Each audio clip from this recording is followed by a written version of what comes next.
So Germany, they're optimistic on striking a deal, and that's the core here, isn't it? It is. And look, there's two very simple reasons for this.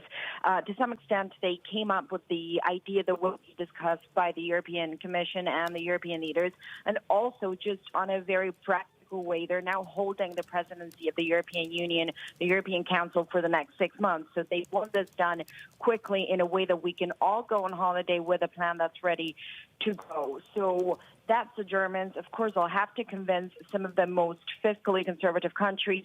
European leaders are meeting next week here in Brussels. I would say, however, the expectation for that meeting is very low to actually be able to agree on anything. And the latest speculation in Brussels is that ultimately there will be a meeting, perhaps here in person in Brussels, where Angela Merkel, Macron, and the rest come here and they sign a deal, but only in July.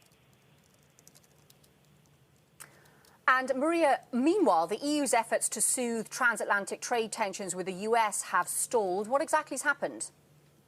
Well, Naira, this relationship has turned very frosty recently, and all of the European officials, almost behind the scenes, will tell you that they are not really expecting much to come out of the trade talks. There are already tariffs that could kick in both ways, the U.S. to Europe, Europe to the U.S., in July, and that is, of course, back to the ongoing litigation between Boeing and Airbus. The Europeans do not want to trigger tariffs, but they've always been crystal clear. If we do see tariffs on our products, we'll have to do this immediately. They say a lot of this is because the U.S. has been distracted. There have been many issues, impeachment, now protests are happening in America, but also the fact that there is an election for the Europeans. The easiest option at this point is to almost just wait and see. And just very quickly, back again, you're seeing almost that personal animosity between Angela Merkel and Donald Trump. She said she couldn't go to D.C. for the G7, and now he's decided to pull out troops out of Germany, and the Germans will tell you they don't know if this is official or not.